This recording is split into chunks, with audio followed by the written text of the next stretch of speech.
My name is Sanchia and I have been teaching garden design for nearly 7 years. Whenever people come to me and say, where do you start?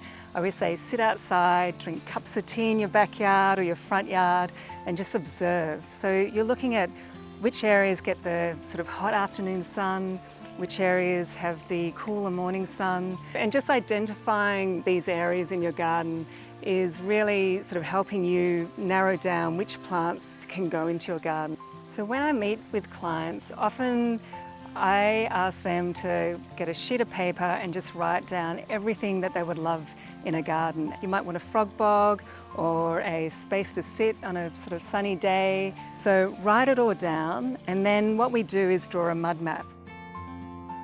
Now, a mud map is just this really simple design of which shows your house, your courtyard and your garden area. So, for example, what I've done here is I've measured up the house, added in the windows and drawn where the courtyard is, and this is the backyard here. And what I do is we measure the back fence, where the house is, and mark out where the existing courtyard is. I've also noted existing trees, so this is one I want to keep, so I'll keep that on the plan. Little shed here and brick wall there. I've worked out which way is north, so this is the morning sun, so east sun's going to hit here, and this is the hot westerly sun. Drawing it to scale really helps you understand the size of plants. You see this beautiful tree and it gets to 5 metres by 18 metres, and you think, okay, that's going to take up my entire garden. It's a really good way of just thinking about what's sort of the things that you want in the garden, and also remembering just to add in the things that you have to have in your garden, like space for bins, a clothesline, your compost heap, where your hoses are.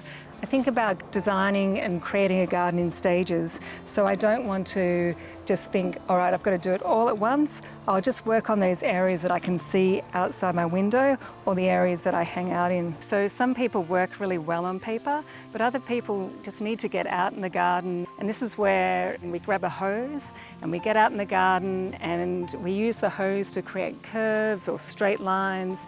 And you can actually walk your way around the garden. And we get wheelie bins, we get buckets, and we think, all right, if we have a shrub that's sort of 1.2 metres, about the height of a wheelie bin, what's that going to block in my garden? Or, you know, what's that going to expose? If you don't know where to start, go to your local Indigenous nursery and they will help you. They often have display gardens, so you can see how they've grouped plants. You can buy tube stock, which is like really cheap, so you can create a garden on a budget. A garden doesn't have to be this sort of picture perfect, sort of expensive project.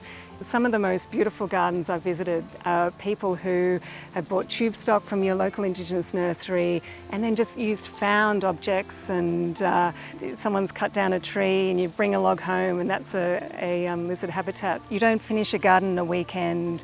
Gardening is this beautiful journey, and this is probably why I'm still in garden design and gardening, and I'm always discovering things.